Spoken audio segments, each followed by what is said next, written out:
Hey there, boys, girls, and flying squirrels. You're listening to Ear Coffee Live.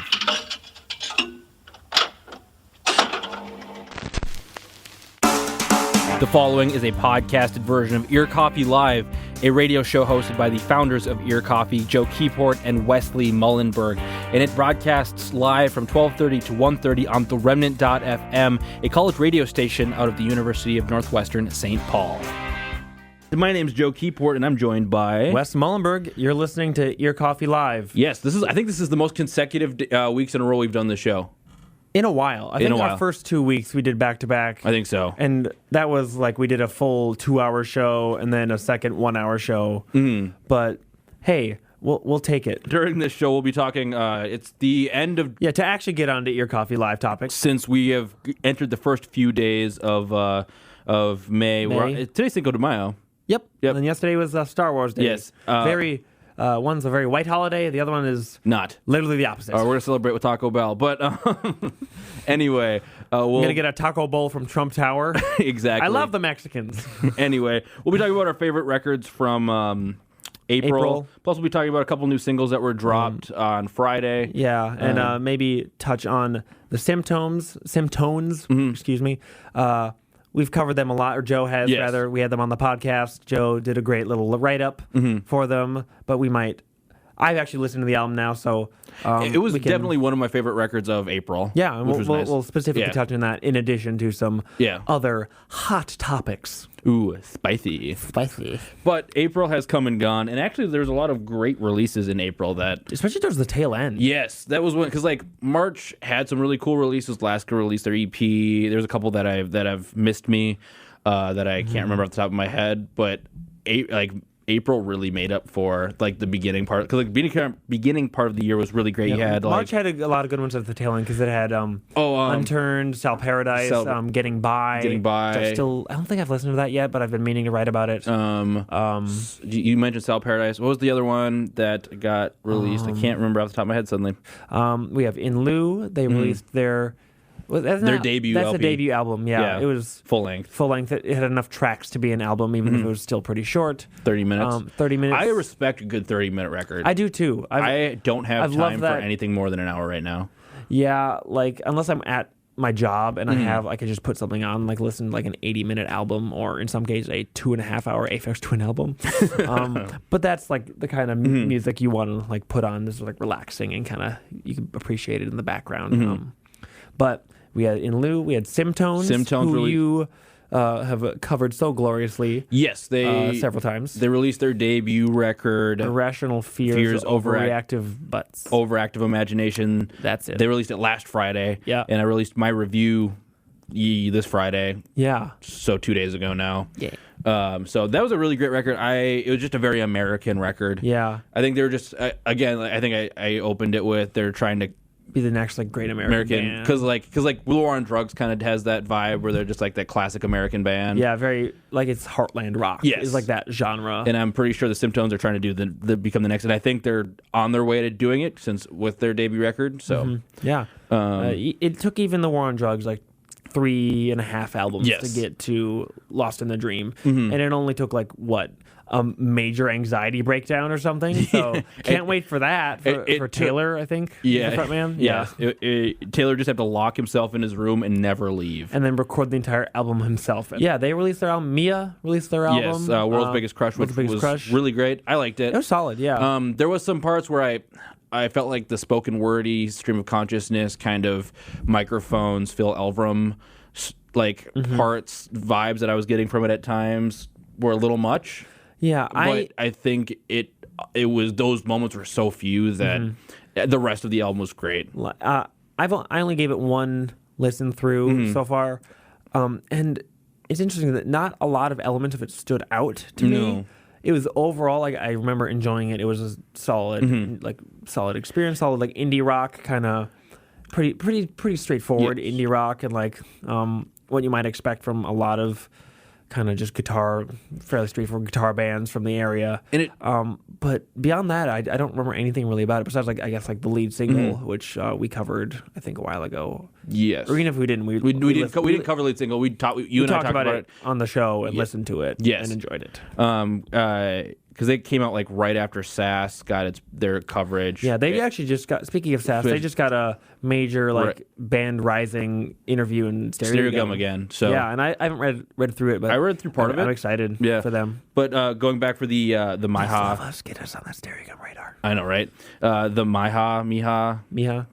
World's Biggest Crush. I was reading about the background of that record, and it was the front person had a massive breakup, and then she ended up moving back in with her parents in Wisconsin, and then just writing all about it for 3 years, and then showing it to her band, and was like, I don't know if she formed the band and then did it, or if the band already existed. I can't remember how this works. Since I think World's Biggest Crush is their debut as well. Yeah, I'm almost positive. It's out on Brace Cove. No, Heavy Meadow. Heavy Meadow. No, it's not Brace Cove. You're right. It's Heavy Meadow. Heavy Meadow's been slaying it, and this kind of World's Biggest Crush is a bit of a departure of sound for them because they always do the more like the indie stuff, but they're kind of a dream poppy, shoegazy, a little bit more pop, loose, lighthearted. Than like Double Grave or guys like that. Exactly. So this is kind of a bit of a departure for them, but I definitely recommend checking it out. Who else released some stuff? Well, in breaking news, I'm going to fight your sister. That was really funny. I do not back my sister. I know, in this but fight, I don't either. Slightest. And now she's just randomly disrespecting Vampire Weekend on my Twitter feed, which is the most bizarre thing because she listens to the trashiest of music. Like, okay, everyone's entitled to love what they love. Yes. And she is not. She is not entitled to love what she loves. Okay. Contrary opinions here on the Ear Coffee Live Show. Oh no, everybody else can love what they love. My sister can't. Physically? Yes. Oh, I have no idea. I didn't know she had that diagnosis. But yeah. So I really enjoyed the new Vampire Weekend album. I recently re-listened to Modern Vampires of the City again, and that album goes so hard. It's so good. But then, so I tweeted about it. I just wanted to tweet my appreciation and give a shout out to the boys. All three of them, now that Rostam died and went to super producer heaven. But now, Joe's sister, Katie, is just being a bigot about it. And she's like, hey, I asked for some proof, you know? Yes. She's like, they're trash. I'm like, hey, what do you mean? Show me evidence. Prove to me why they're trash. As if you were legitimately sharing an opinion that you have, instead of just being a contrarian for the sake of attention. Yes. Because your hot U of M graduate student boyfriend won't pay attention to you. I don't know if he does that, but we're roasting her like a chestnut, so we're going to town. He pays too much attention to her, and it just is kind of obnoxious. Hey, well, maybe he broke eye contact for a second and it made you cry. That's fair. But now you tweeted the link to Sunflower. Their second single, I believe, the lead, the side A of their second pair of singles from a couple months ago. It's a shorter song. It features the internet's Steve Lacy, who actually is releasing his debut album in a couple of weeks. That's cool. But it's a pretty inconsequential song. It's got like a little do-do-do-do-do. It's got this funny little riff. Yeah. It's got like some scat singing, which I think is kind of charming. It's grown on me a little bit. It's not my favorite song on the album. I like the other two lead singles, Harmony Hall and This Life, way more. Those are some of my favorite songs of the year. But she's like, no, this song's bad. This song is trash. I'm like, well, okay, so they released one kind of okay song from the new album. It's not my favorite. I'll acknowledge that. I will be an honest person because we only are honest here on the Ear Coffee Podcast. If we lie, we die. That's the Northwestern motto. But I was like, hey, give me more. Like, I expect a 500-word essay by tomorrow morning. And she just said, I'd do that, but it would just be me writing, they are trash over and over until I meet the requirement. Now, I don't want to... That's my kind of argument tactic. I don't want to resort to personal attacks, but I'm tempted because you are just... Do it. I don't want to. I don't want to sink to her level. Oh, but you have to. No, I don't. That's the only way. I feel like going above and beyond and just... ignoring her trashy opinions and trashy attitude and trashy tweets, which are trash. Her tweets are bad, man. Oh, absolutely. She says chalky milk. Okay, that's funny. No, it's not. Yes, it is. That word is utter garbage. It's okay. It's not like a ironic thing. It's more like a, hey, this is going to make people annoyed. So now that I know that Joe is bothered by the word, the phrase chalky milk, especially hot chalky milk, I'm going to toss that one around, toss that little gem about like a bouncy ball in a rubber room until he finally gives in and fires me from Ear Coffee. Which is the fate we've all been waiting for and the fate we all deserve. So Joe's sister sucks. Yes. She's a thing. like the John Carpenter thing, or yes, like actually, as in just like an object? she takes over She's your a shape-shifting demon from space or something. Yes, exactly. Oh, wow. Hey, Katie, if you're listening, you're a shape-shifting demon from space who hates Vampire Weekend for no good reason. Yes. Yeah, write a song that's better than Unbelievers and then talk to me. Get a Pitchfork review and then talk to me. It's not gonna happen. I bet you can't even read. I think she read once. Nope. Okay. It was read to her, and it was Dr. Seuss, and Yes. it was Cat in the Hat, which is overrated. Yes. It's good, but it's still overrated. This is now canon. It's like the Star Wars EU before Disney bought our lives. That's true. All hail the capitalist overlords. All hail Lord Mouse. All hail. All hail. 7,000 Apart. There's a bunch of singles that were also released. Was that this month? Yeah, 7,000 Apart released Close Your Eyes, which was last Friday as well. It was the same. Oh yeah, they released a third single. I just completely forgot about it. Yeah, that was one that it was a good single. It did feel much like their first single, which was called Sorry. No. Yes, Sorry. Yes. No, Blank Check. Blank Check. Sorry yes. was the second one. Sorry, I was like that's the last. Blank Check was their first one, and then Close Your Eyes sounds much like Blank Check. But it was still pretty good. Again, it was kind of a powerful piano ballady pop song. Hopefully they provide a little bit more variety on their album, which comes out May 17th. So this month. Yeah. So hopefully that'll give us some spice, some nice emotional songwriting. The trombone is nothing more than an aggressive slide whistle. It's very true. And you can hear things like that and more if you listen to In the Mo with Dave and Joe, which is my new morning show podcast. He's cheating on me with another man. Yes. Since you cheated on me with the entirety of Post Trash, you can listen to that. It's kind of fun. It's Midwestern themed in the sense that we talk about things that go on in Wisconsin and Minnesota exclusively. A little bit of news, a little bit of tech, a little bit of entertainment. Yeah. Talk about some artsy things every once in a while, like the Craig Finn album that was released last week. Yeah. 2 weeks ago now. I Need a New War, I think. Which was great.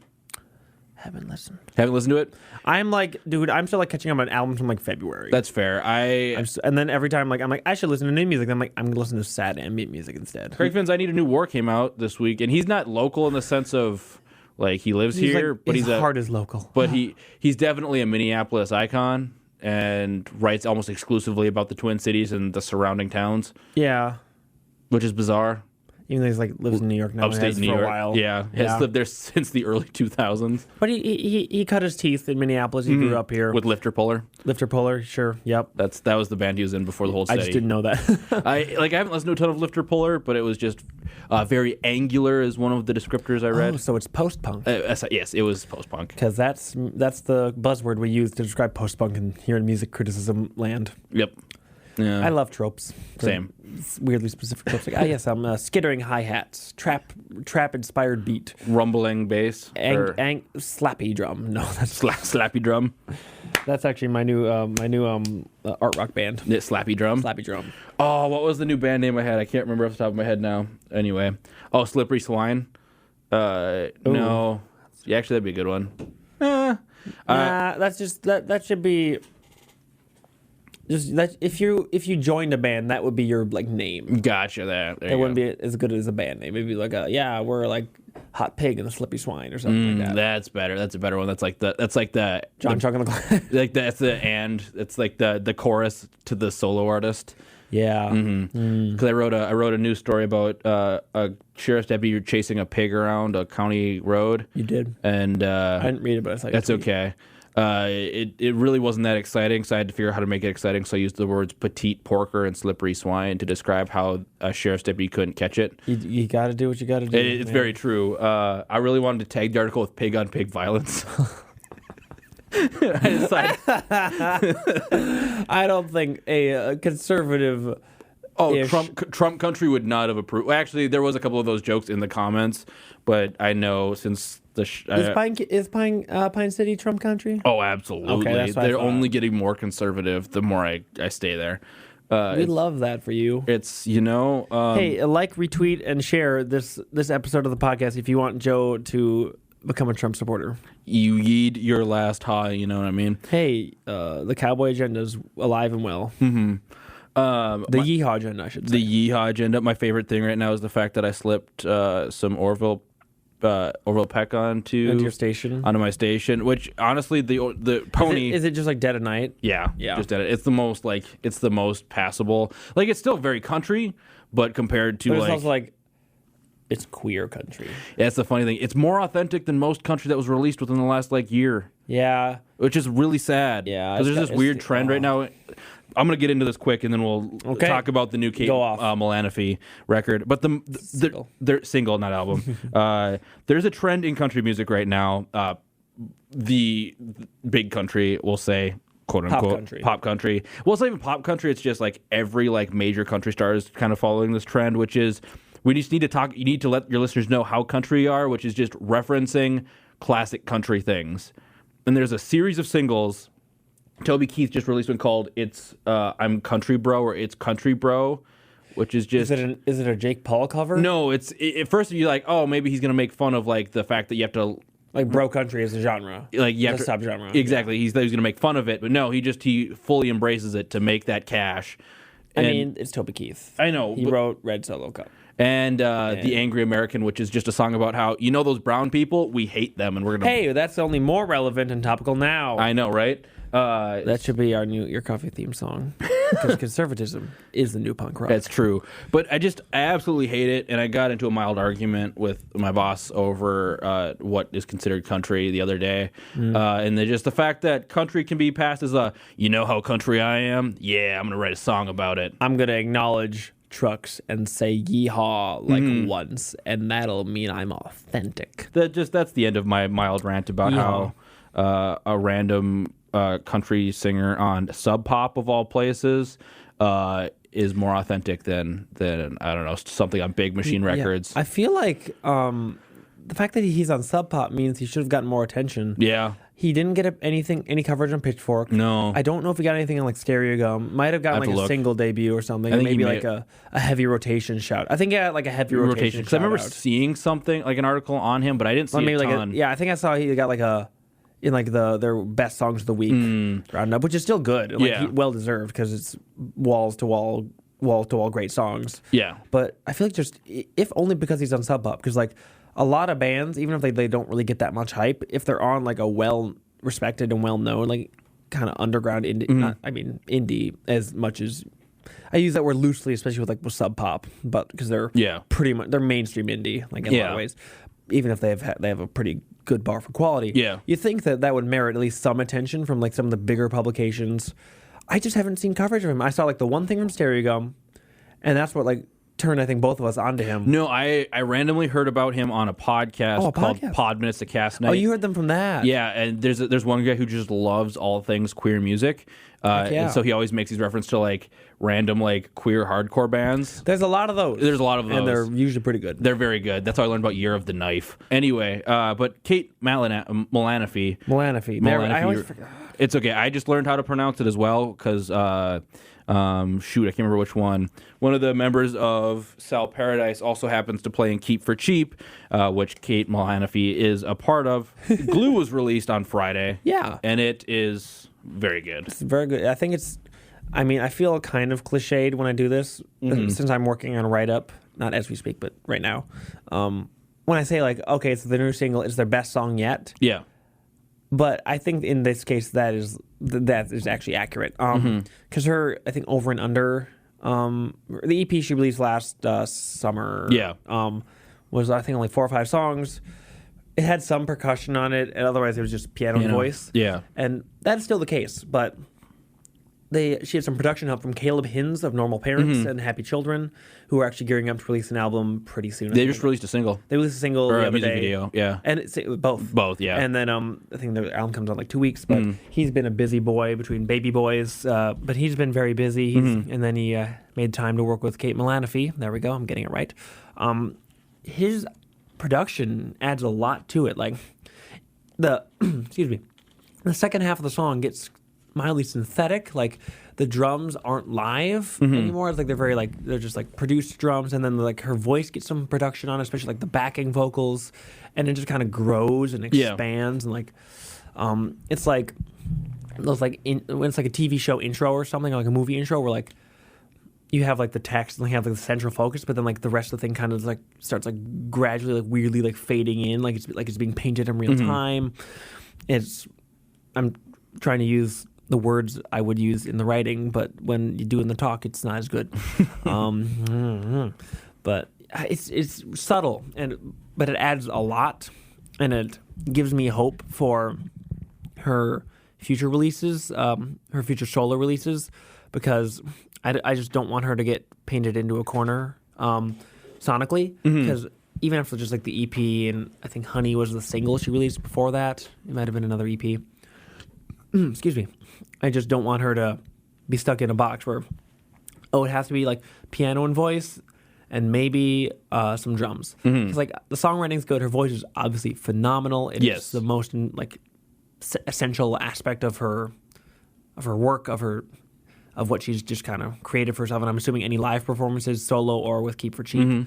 Even I think it was the other vocalist whose name is suddenly escaping me that sang lead on Day Like This. Or no, Without You.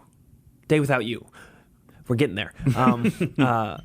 But yeah, it's adding subtle things. It's like growing a little bit, and she's evolving as an artist, and like she doesn't have to completely like throw her sonic palette in the trash in favor of something new, but we just want to see like some gradual changes and see that she's willing to experiment, willing to color outside of the lines a little bit, which I think she did very tactfully on her new song. Yeah, I have to re-listen to it. I listened to it on Friday while I was at work, so I didn't get to like sit down with headphones on.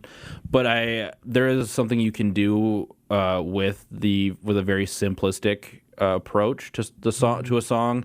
Like 7,000 Apart, I think, does it really well, where they can keep the expansiveness and the intimateness, the expansive like soundscape, with it keeping like a certain intimacy to it that isn't just like a sudden departure from just, I'm going to play a piano and voice, because her voice is phenomenal. Yeah.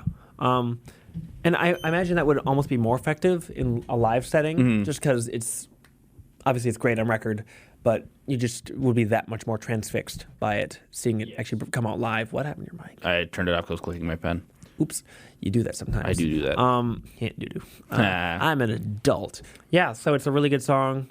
It's got, the lyrics are a little bit more minimal than what I remember from her EP, but it's a very minimal song overall. Like it's like essentially the same piano part throughout the entire track, the same kind of vocal melodies, but it works. Like instead of feeling obligated to get all fancy with it, get all weird, it's like a very slow burn of a song.